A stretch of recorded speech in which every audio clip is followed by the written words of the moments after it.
And welcome back to the X Zone, everyone. I am Rob McConnell, coming to you from our broadcast center and studios in Hamilton, Ontario, Canada. If you'd like to send me an email, xzone@xzoneradiotv.com, on all social media sites, Xzone Radio TV. And if you would like to find out what the programming is for the broadcast network, it's very simple. All you need to do is go to www.xzbn.net, and for the program listing of the X Zone TV channel, which is channel 21 on Simul TV, www.simultv.com. My guest this hour, X Zone Nation, is Michael Wann, and we're going to be talking to Michael about the Susquehanna River. Now, it's the biggest mystery of our times. For over 400 years, members of secret societies and mystical organizations have used the Susquehanna as a large-scale altar for ancient practice of river goddess worship. The age of Aquarius is said to be unfolding. The qualities associated with Aquarian age are innovation, electricity, the human being, and the collective. Life on Earth is aligning to Aquarian concepts through computer technology and globalism. Both were introduced to the planet on the Susquehanna.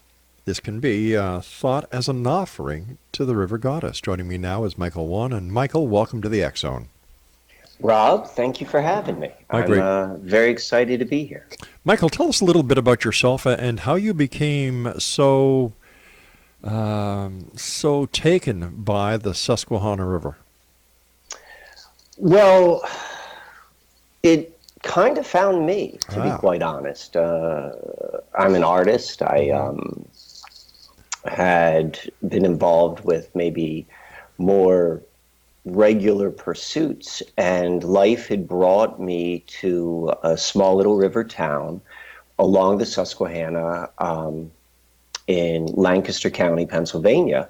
Right. And something just kind of got in my head as I was spending time along the river to begin to just do some basic research. And from that initial inclination, the rest just kind of fell right in my lap. What is the history of the mystical aspect of the river? Well, what we're talking about today is not anything you're going to go into Barnes and Noble and go into their like secret mysteries of the Freemasons. You're not going to find anything like that. Nothing what we're going to talk about is written down. However, it is the biggest smoking gun you can find, because everything which we're going to look at is part of the historical record, the geological record, and just material reality. All what we're going to be doing is following this golden thread. So how long this has been part of some sort of mystical practice, I don't know. But I pick up the story in 1607 with the establishment of the Jamestown settlement. All right, so let's start at 1607. It's not that recent, but still that'll give us a good starting point. So what is the association between Jamestown and the river? So the first thing, before we get into that, I just want to be clear with some of the words and definitions which we're using. And so when I'm talking about the Susquehanna, I'm referring to a unified body of water. And when you look at the Susquehanna from that perspective, the Chesapeake Bay is, from a geological and literal perspective, it is the flooded valley of the Susquehanna River. So I include the Chesapeake Bay as part of that title, Susquehanna. Now, the Chesapeake Bay is in Maryland, doesn't it? And doesn't it flow into the Atlantic Ocean? You're absolutely correct. Okay. So the Susquehanna River is more or less, and this may be helpful for any listener if they have access to a computer. If they're listening to a computer, they can go to the Susquehanna Alchemy website, and you can go to the info sheet section. You can see what we're talking about. But the river runs through New York, through Pennsylvania, into Maryland and Virginia, and it's in Maryland that it transitions from being a river into the estuary, which the Chesapeake Bay is. and it is at the mouth of the Chesapeake Bay, where it meets the Atlantic, where Jamestown is established. And so Jamestown, particularly from a straight line historical perspective, is the birthplace of both the British Empire and the United States. It holds that distinction. And when you dig a little bit deeper into the people behind it, it's not like a bunch of folks just hopped on a boat and went east or went west and came to the New World. I mean, it was the byproduct of a for-profit corporation known as the Virginia Company of London, and it received a charter from King James, and they had a board of directors, and arguably the most influential member on that board of directors or executive committee was Sir Francis Bacon. And Sir Francis Bacon is arguably the most influential person behind really the last 400 years. And I say that because he's the father of the scientific method. Right. He is the editor of the King James Bible. He's played he's the driving force behind the colonization scheme.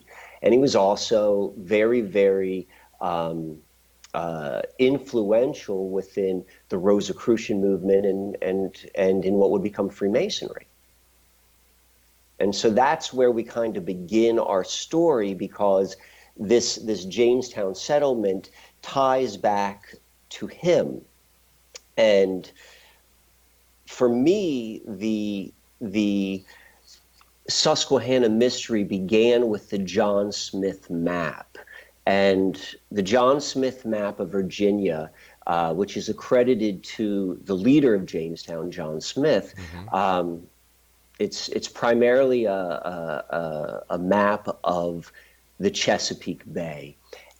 But when you study it and when you look at it, all sorts of strange things begin to maybe catch the eye. Such as? And well, the most obvious is if you look at the very top line of it, and it lists the latitudinal degrees from 37 to 41 degrees. Number 40 is not just backwards, but it's mirrored. The 4 points in the wrong direction. And it's probably easy to overlook if you're not paying attention to details. And secondly, it can be written off as an error. Right. But when you put it into context of the people who are behind it, who were masters of the art of steganography, which is the art and the practice of hiding secret information within public documents, and you begin to look at the known practices of how steganography works. And one of them is known as mispaginations or purposeful misnumbering. We've seen this in a lot of Francis Bacon's work. He was a master code maker and a master steganographer. And this is one of the clues to those with eyes who can see that, hey, look a little bit deeper, there's something going on. That's quite impressive. And so for me, when I saw that 40, and immediately I was looking at that. I mean, I began looking at Wikipedia, like Susquehanna, the river, and very quickly that's going to bring you to the John Smith map because it's connected. It's the same body of water. And then I was looking at the map online, and I saw the 40, and then I did some research. I'm like, why is the 40 backwards? And I couldn't find anything. And having been a student of conspiracy and mystical societies and all sorts of stuff like that for like 15, 20 years, that just jumps right out of my radar. And so I start looking in, and the long and the short of it is what and I take this as a hypothesis, and I would suggest this to anyone listening, is like, take this as a hypothesis. Don't take this as my word. But I'm going to say that there is a secret code in there, and what that secret code is, because at the end of the day, these guys are very pragmatic. All They're right, not going to go. I'm going to ask you to hold on. I've got to take my first break. Exonation, Michael Wann. Wann is our special guest, and his website is susquehannaalchemy.com. And Michael and I will be back on the other side of this commercial break as we dig deeper into the mystery of the Susquehanna River. I'm Rob McConnell. This is the X Zone, and we're coming to you from our broadcast center and studios in Hamilton, Ontario, Canada, on the Talkstar Radio Network, Mutual Broadcast Network, iHeartRadio, Xena FM, Simul Radio, and Simul TV. Don't go away.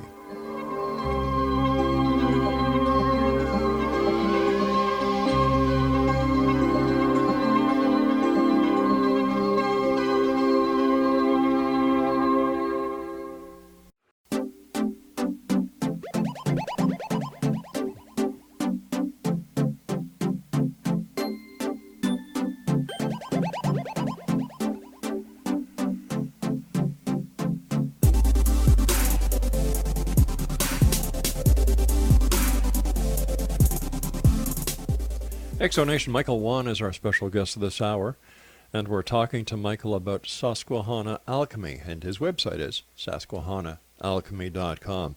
Before we go any further, Michael, can you explain the name Susquehanna Alchemy? Yes. It's a bit of a double entendre. So much of the story which is being revealed through Susquehanna Alchemy is primarily about the alchemists and the alchemy they are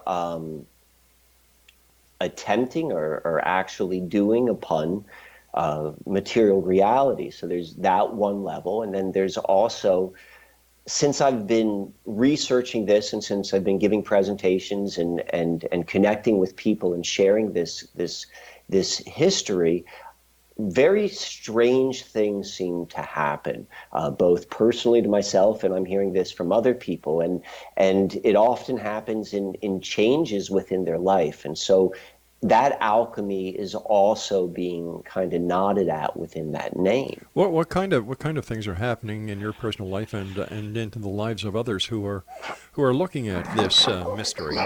All right, well, that's a big question, but I'll try to answer that succinctly.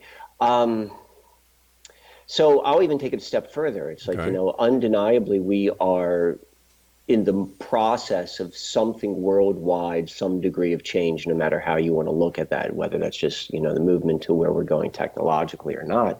And that seems to be accelerated. Personally speaking, anything and everything that has ever been buried, hidden, repressed, that's come right up into the surface, where, it gives me the wonderful opportunity to go and face and work through whatever those issues may be. And that seems to be consistent. That seems to be a big part of this story. And for the people who've been involved with it, is how this ties deeply within, the emotional body, the subconscious, and all of that kind of like really human sort of stuff. Okay. But could that just not be a coincidence? Could it not be a coincidence? That's kind of my thought. Yeah, I don't think it is a coincidence. I believe there's something which is being activated, triggered, whatever you want to say. I would say it's all done for everyone's best interest and experience and growth. But who's doing it? I don't know if it's a who as much as it is a what. And that's part of the mystery. And that's part of the mystery of experience. I don't know who's doing it. All I know is there is something magnetic and mystical about this body of water. I mean, you can say this about a lot of different parts of the earth or the physical reality. This is just one which is tied completely to many of the different the different parts of our world which are really influencing all of reality: globalism, technology, electricity. And we see that tied into this river, and we see it tied into this river through people associated with mystical and secret societies. Now, how all that works, what is the underlying working principles behind our life? I mean, that's a little bit above my pay grade. So I can just kind of see phenomenon and recognize patterns. But if it's beyond your pay grade to answer these questions because you don't have the answers, how did you come up with the conclusions that you did? Deductive reasoning. But that doesn't mean it's so. That's a hypothesis. You're absolutely right, and that's exactly what I said. I say treat this as a hypothesis. This is a smoking gun.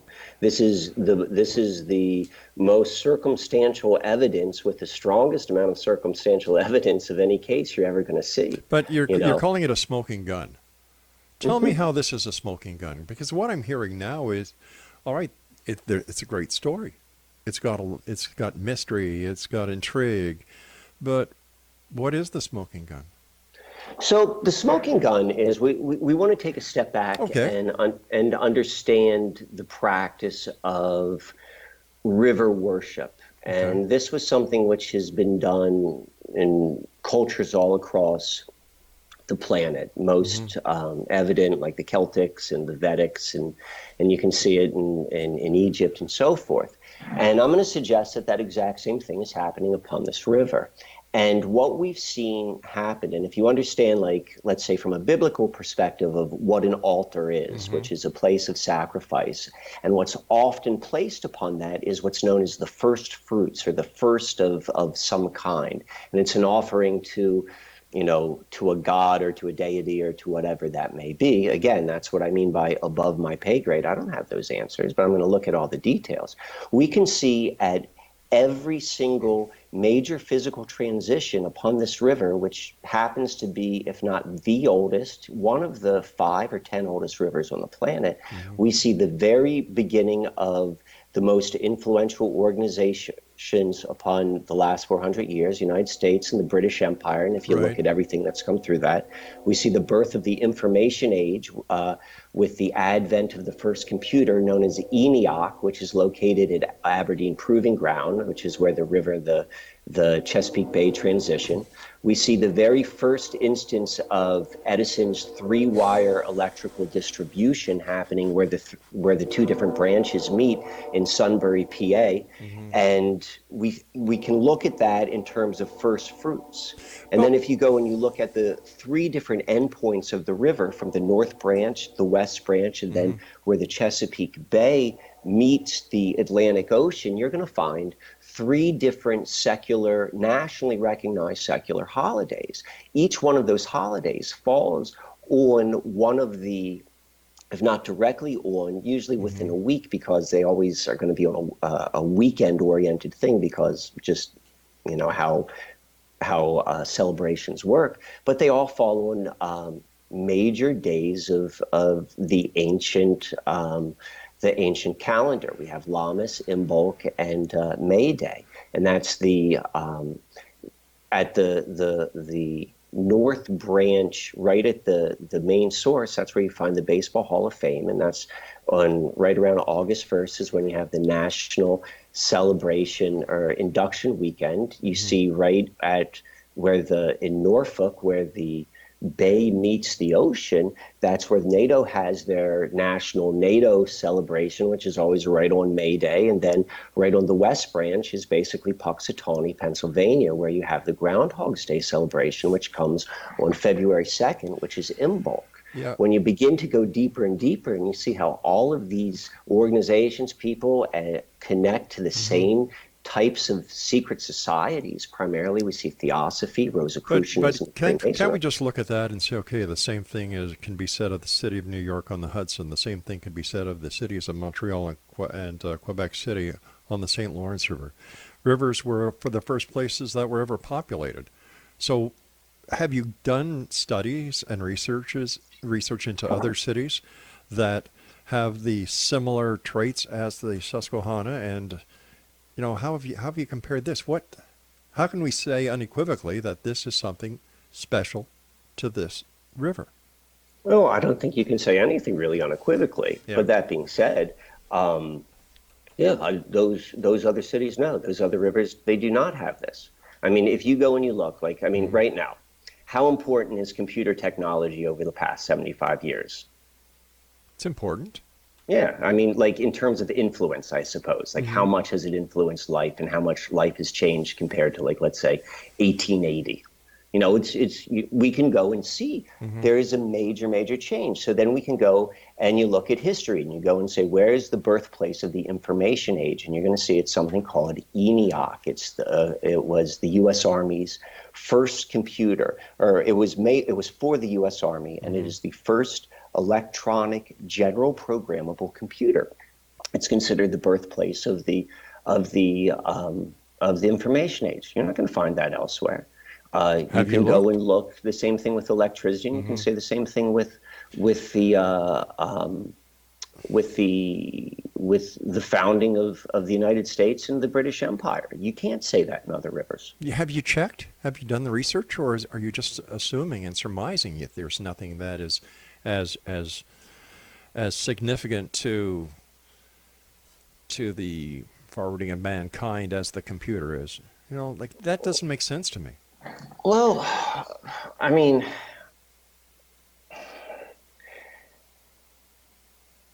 you can't check every river. So, I mean, yes, I hear what you're saying, but then, I mean, you could go look at the geology of the river.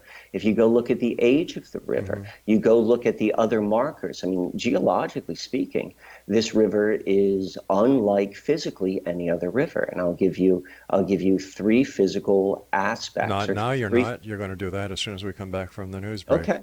Exonation Michael Wann is our guest, and his website is the Susquehanna.alchemy.com. It's Susquehanna.alchemy.com. That's www.susquehanna.alchemy.com. And we'll both be back as we continue here in the X Zone from our broadcast center in Hamilton, Ontario, Canada. The X Chronicles newspaper is now available for one and all for the months of November and December. All you need to do is just go to www.xchroniclesnewspaper.com. 92 full-color pages with our compliments and the compliments of our advertisers. I'm Rob McConnell. We'll be back. Don't go away.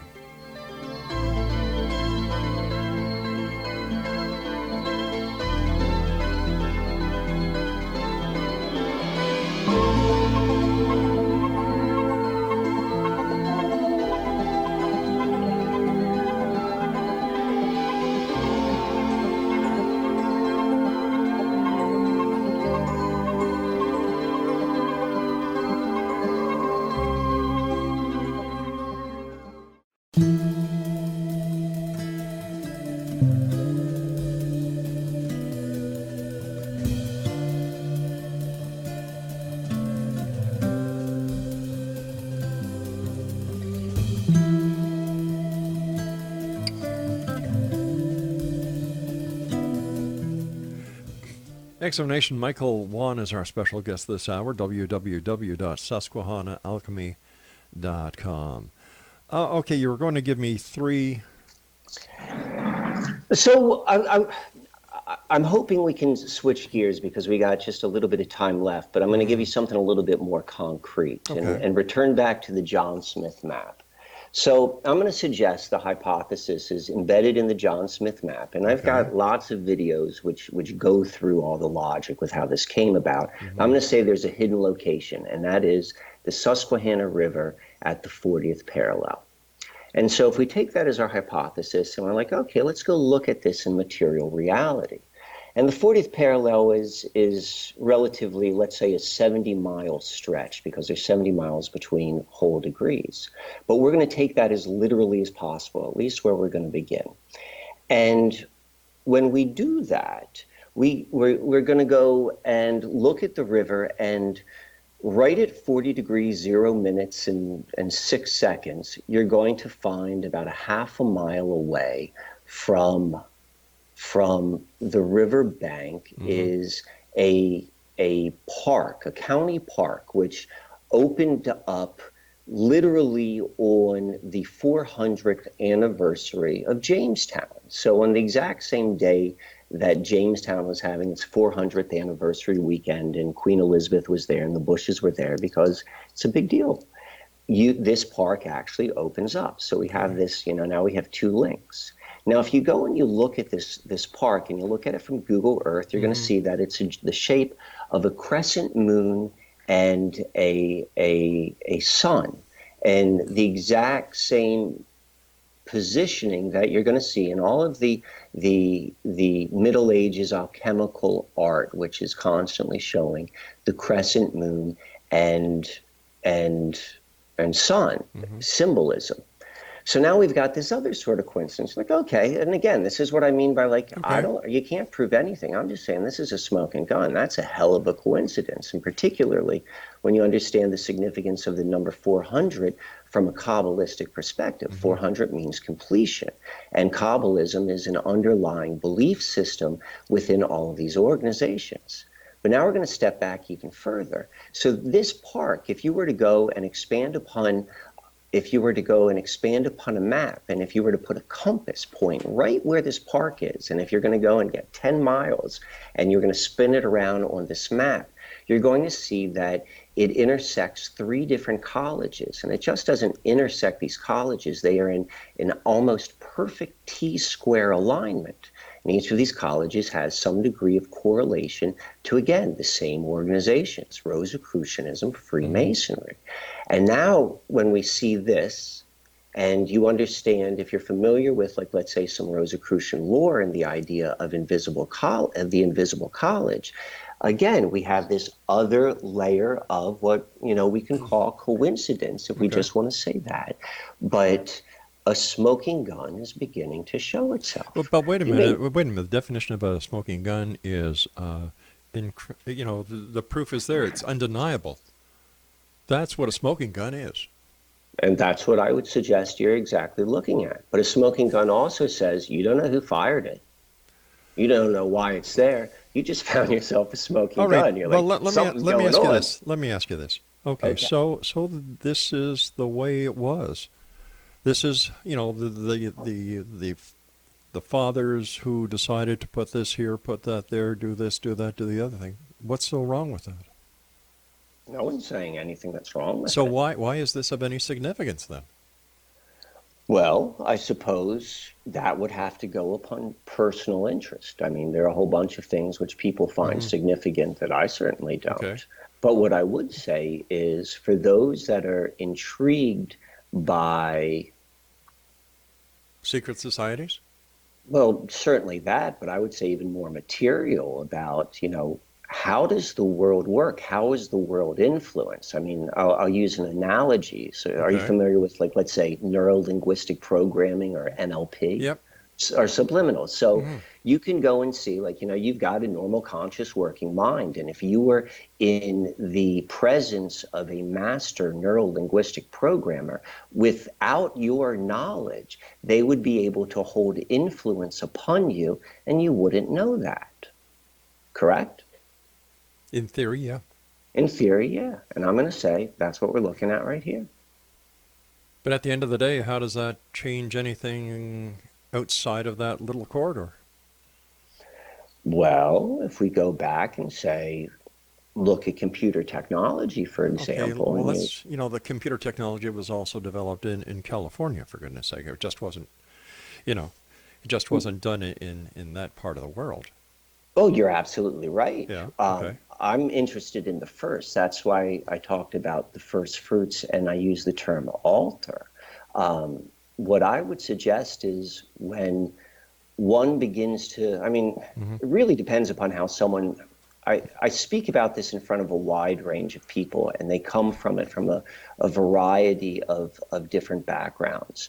And so in one way, this is, and we talk about the smoking gun, this is significant to someone who is, let's say, beginning to become open to, there's more to how our reality works than what they tell me on CNN.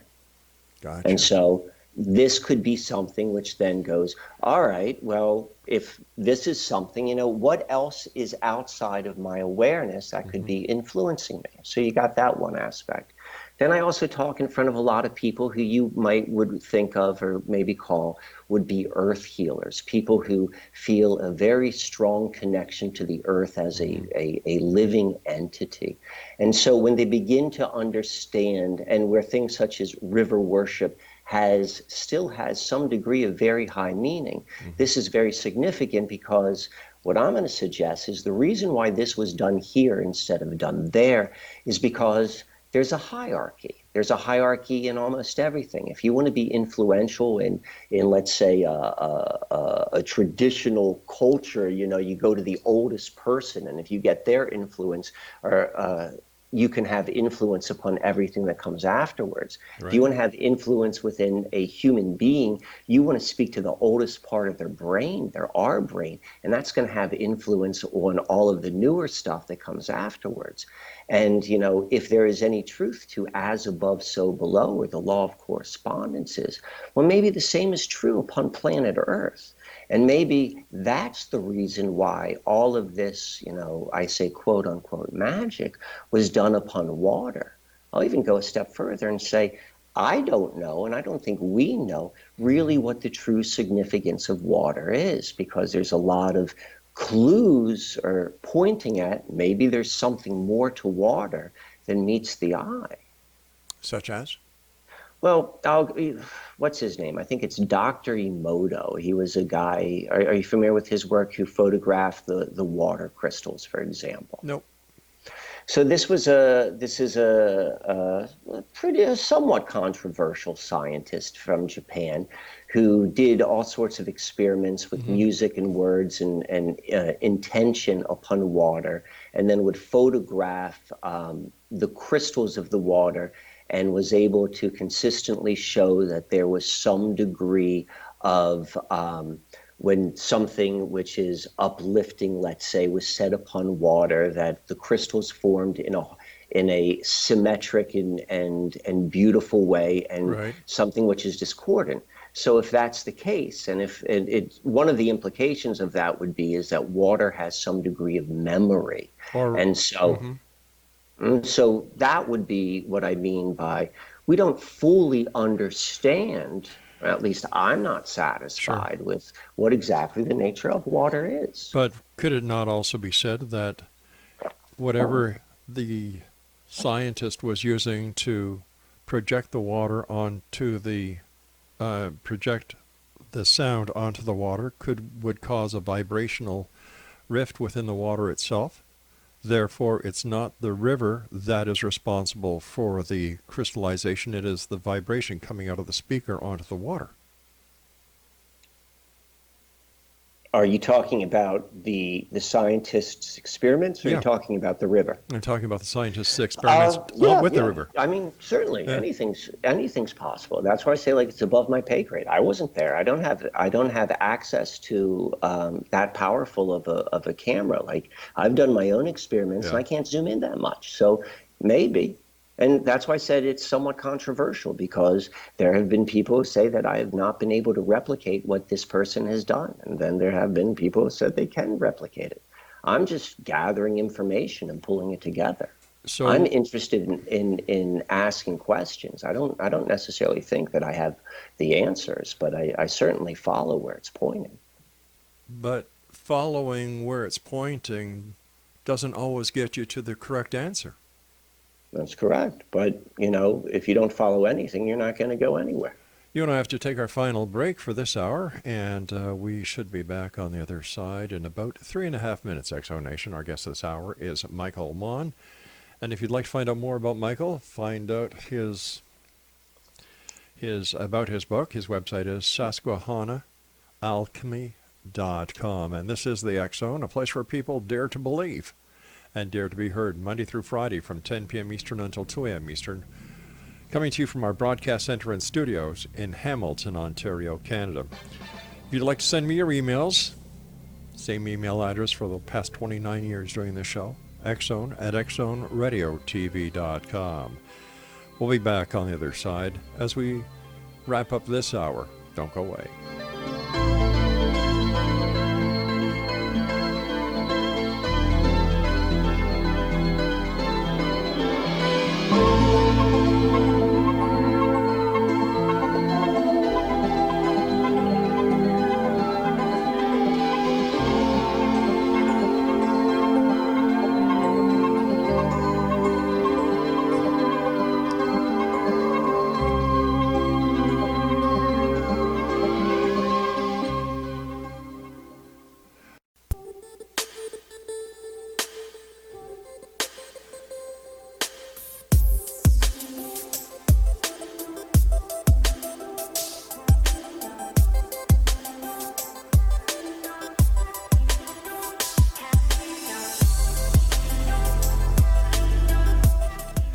Michael Wann is our guest this hour, X-Zone Nation. His website is susquehannaalchemy.com.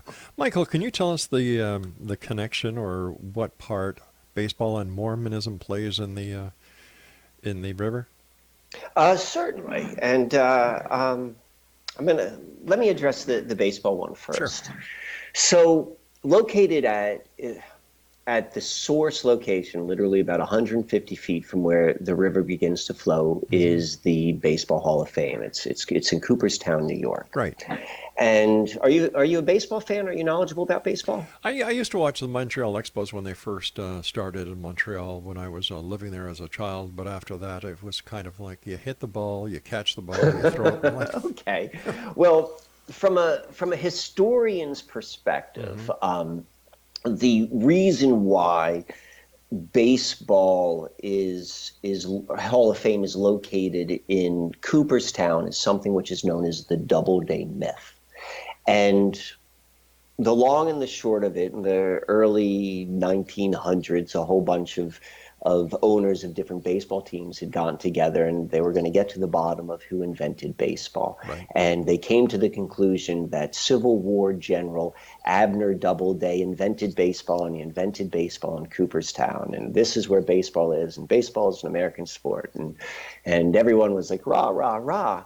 But then it was all based upon the testimony of a 76-year-old man, and if you did the math, he would have been 5 years old, and it just didn't hold any weight. And so it kind of has like this like wink, wink, nod, nod sort of, but for whatever reason, it stuck. Yeah. And because of that, the Baseball Hall of Fame was built there. So now I'm going to go and add a little bit more information to the story. So yes, Abner Doubleday, he was a Civil War general, and he was a hero. In fact, he was the man who saved the day for the Union at the Battle of Gettysburg, where everything turned around for the North. But this man was also the president of the United States, or the Theosophical Society, the United States branch. He replaced H.P. or Helena Blavatsky once she left the United States to return to India.